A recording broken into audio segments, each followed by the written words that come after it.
Hola, bienvenidos de nuevo a Naturaleza.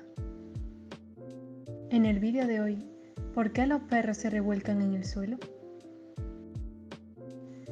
Antes un poco de taxonomía.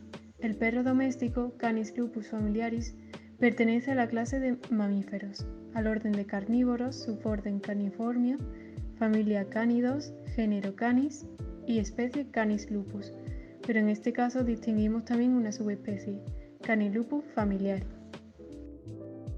¿Por qué añadimos familiaris en este caso?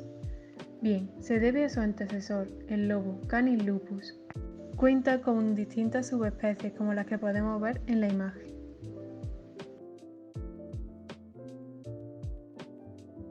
En un experimento se hizo un análisis de componentes principales de secuencia genética basada en 44.000 polimorfismos de un solo nucleótido de lobos, perros y coyotes, y se obtuvieron los siguientes resultados. Un momento. ¿Pero qué es un análisis de componentes principales? Es una técnica estadística con la que, a partir de varias variables, componentes, comprobamos cuáles de ellas son las que más afectan a la población de estudio. Un ejemplo, estudiamos qué afecta más a la presencia de la comunidad de diferentes aves en los humedales.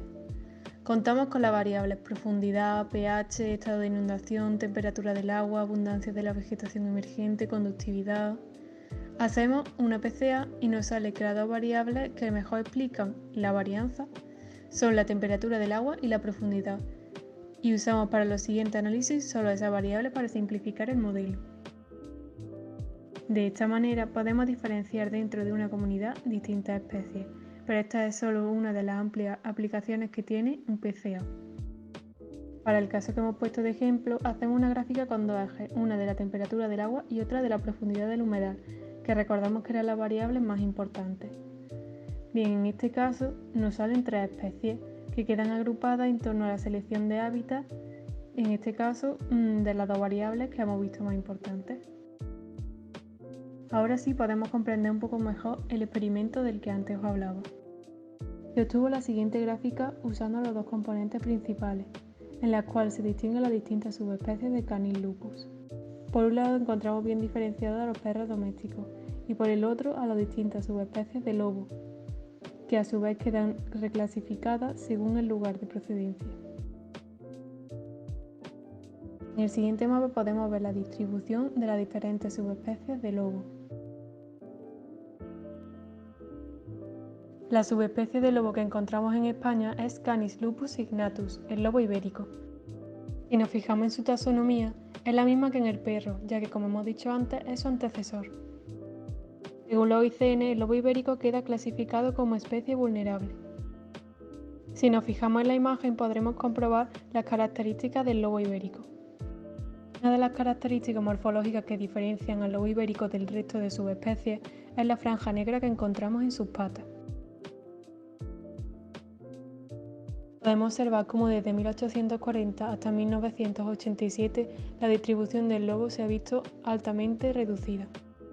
Contamos con el mínimo histórico debido a la caza indiscriminada en los 70.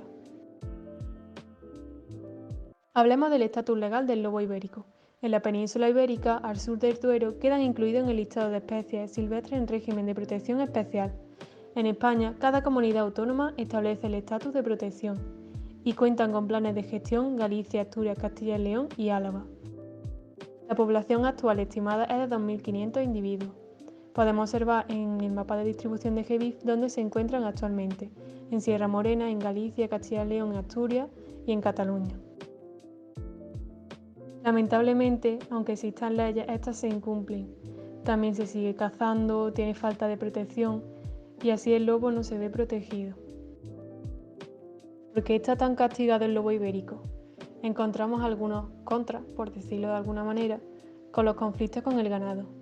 Esto es un mito porque la realidad es que el lobo es responsable de menos del 1% de los daños al ganado extensivo, ya que la mayor parte de bajas se deben a climatología o enfermedades.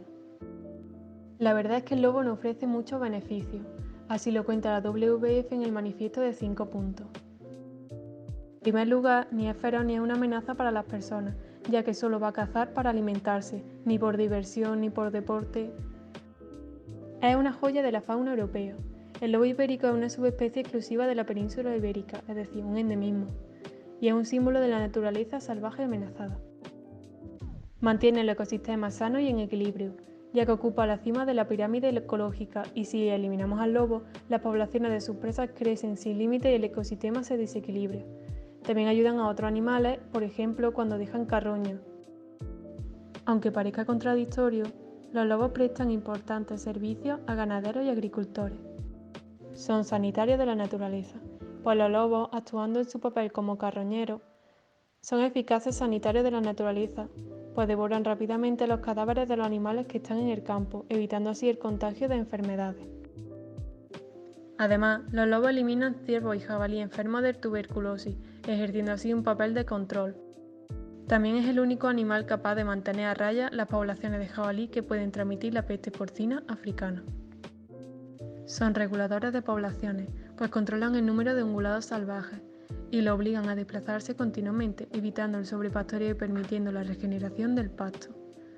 No toleran los competidores en su territorio y por eso mantienen a raya a los perros silvestrados que pueden ocasionar daño a la ganadería, también a los zorros y otros carnívoros.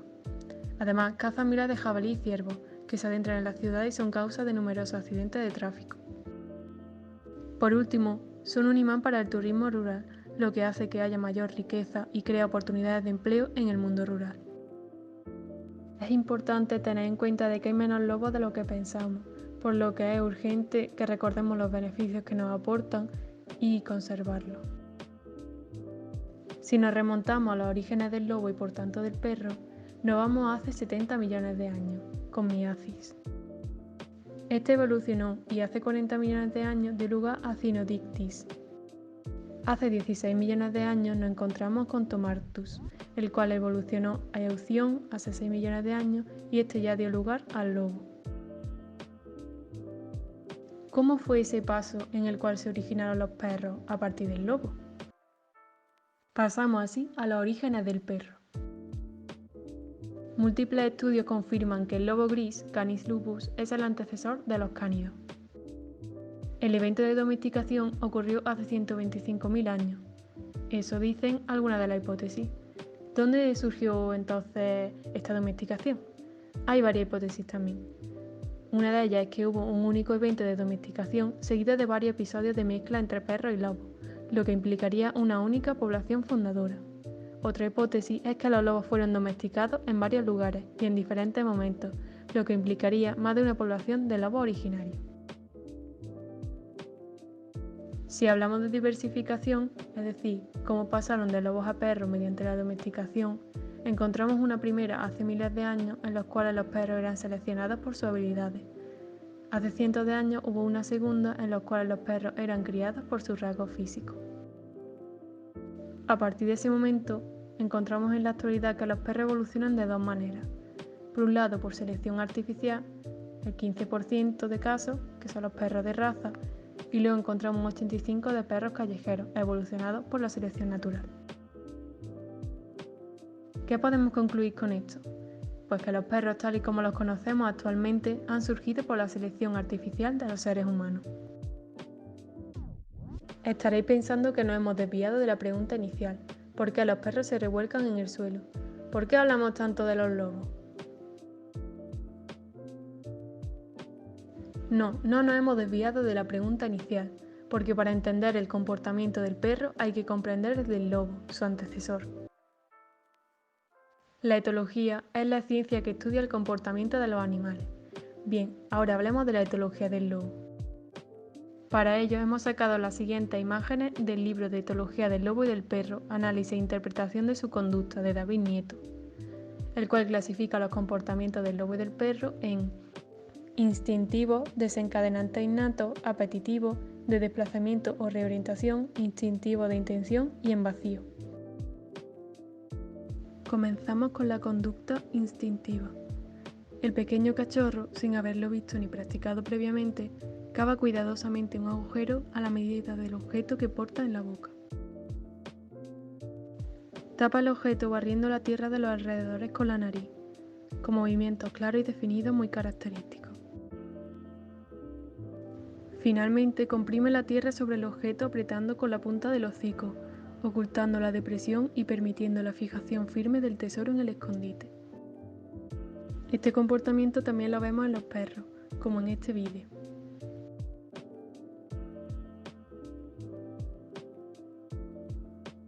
Otro comportamiento de la conducta instintiva es aquel que responde a nuestra pregunta inicial: ¿por qué los perros se revuelcan en el suelo? Un olor característico y fuerte estimula al animal, de forma instintiva, al realizar una serie de movimientos peculiares que van a permitirle impregnar su pelo de dicho olor. La coordinación instintiva de movimiento es siempre la misma. El animal se deja caer hacia un lateral, apoyando primero un lado del cuello en el olor encontrado, arrastrando posteriormente todo el costado hasta tumbarse completamente antes de volver a levantarse para repetir la operación varias veces por ambos lados del cuerpo. Con ello, el animal queda impregnado de este olor, a menudo heces o animales muertos.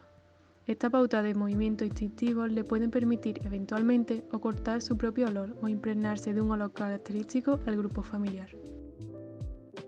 De forma instintiva, los perros van a hacer lo mismo, quizás no con el mismo fin porque no se encuentran en el hábitat del lobo, pero sí que van a hacerlo. Por ejemplo, aquí encontramos este vídeo.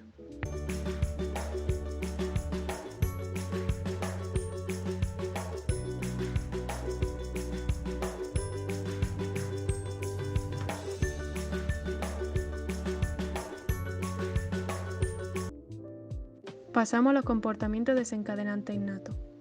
Un cachorro de husky persigue una gallina. Su impulso de persecución de caza se ha puesto en marcha inmediatamente, con el estímulo desencadenador innato que representa la huida del ave. El otro cachorro ha visto a su hermano sin haber visto antes a la gallina, pero la propia pauta de acción fija de persecución desarrollada por el hermano ha servido de estímulo para la activación de su propio impulso de persecución de caza. Aquí intervienen componentes del aprendizaje. Otro ejemplo de este comportamiento lo encontramos en los perros policiales antidrogas. El animal no está buscando realmente la droga, sino el estímulo con el que poder descargar su necesariamente alto impulso de presa. El rodillo mordedor es el estímulo buscado, que ha sido asociado por aprendizaje temprano al impulso de presa y a las emanaciones odoríferas que se buscan. De esta forma, el perro se encuentra altamente motivado en la búsqueda de los objetos que se pretenden, pues allí se encuentra el rodillo que desahogará sus instintos naturales. Es un juego y todos los perros de búsqueda policial o de salvamento utilizan el mismo principio. Por ello, siempre que se realizan una intervención exitosa o al finalizar la sesión de trabajo en contra del objeto, reciben el rodillo o el mordedor. El guía está tirando del mordedor y el perro sujeta con firmeza. Esto es lo que permite al can desfogar la energía específica de acción para este comportamiento instintivo de presa. Está descargando su impulso. Finalmente, el guía permite al perro, tras desfogar su impulso de presa tirando el mordedor, transportarlo en la boca durante un trecho. De esta forma le damos la oportunidad al perro de completar toda la coordinación instintiva de la conducta de caza que ha desarrollado hacia el estímulo clave del mordedor. Pasamos a los comportamientos apetitivos. Imaginemos que el frasco de la izquierda contiene la energía específica de acción para un determinado impulso o pulsión instintiva. Cuando se haya acumulado una suficiente cantidad de energía, el animal se verá impedido a la búsqueda de los estímulos que le permitan liberarla con la pauta de acción adecuada. En el dibujo podemos ver que ante la acumulación endógena de energía específica de acción de caza, el lobo se pone espontáneamente a buscar un desencadenante innato con el rastreo. Otro tipo de comportamiento es la actividad de desplazamiento o reorientación. Puede suceder, por ejemplo, que ante la falta del estímulo clave, el animal insatisfecho desplace su comportamiento instintivo hacia otro objeto u otra conducta. El perro, cuya conducta de caza no puede ser reflejada de forma natural, puede buscar, por ejemplo, una bicicleta o cualquier otra cosa para perseguirla como si se tratara de una presa. El perro, que después de ser amenazado a través de una verja y al verse imposibilitado para liberar su agresividad, que ha sido disparada por el individuo provocador, se desahoga, por ejemplo, mordiendo al perro que tiene al lado. Y para desfogar el alto impulso de presa que permanece insatisfecho, empieza a destrozar muebles y sofás de las casas. Esta es una actividad de desplazamiento con la que canalizar su energía específica de acción. Pasamos a los comportamientos instintivos de intención. En el caso de aparición de un rastro muy leve, por ejemplo el impulso del rastro de la conducta instintiva de caza, quizás no sea motivado de forma lo suficientemente intensa como para comenzar con una búsqueda meticulosa. El animal puede responder a este estímulo con un movimiento incipiente de búsqueda, para posteriormente interrumpirlo. Asimismo, un perro con un bajo impulso de caza ante la aparición de un estímulo clave específico muy fuerte, un estímulo supernormal, puede mostrar un movimiento de intención más o menos claro. con un impulso innato de caza más bajo, quizás no exista respuesta ninguna. Muchos gestos comunicativos tienen su origen en el movimiento de intención. La mirada y los gestos de amenaza, por ejemplo, cuentan con todas las formas intermedias que uno puede imaginar a partir de la más mínima insinuación. En el caso contrario encontramos la actividad instintiva en vacío, que lo que pasa es que un animal que tenga una alta energía específica de acción ante un determinado impulso instintivo, por ejemplo, un perro con un impulso de acecho alto, la muestra fija de los perros de caza que el hombre ha seleccionado, en caso de no encontrar el estímulo que lo satisfaga, puede realizar acechos en vacío, sin existir ni tan siquiera el olor débil de una presa. El perro trata de esta forma de preservar de daño de su sistema nervioso, pues todas estas particularidades del comportamiento tienen una base neurofisiológica. En resumidas cuentas, ¿por qué los perros se revuelcan en el suelo? Bueno, como hemos visto antes, es un tipo de conducta instintiva. ¿Qué es lo que motiva a que lleven a cabo esta acción? Por un lado, para transmitir información al resto de la manada, bien para refrescarse, para camuflarse en la naturaleza, para marcar o para llamar la atención. Ya que estamos hablando de perretes, no olvides, adopta, no compres. Muchas gracias por vuestra atención, espero que os haya gustado. Hasta la próxima.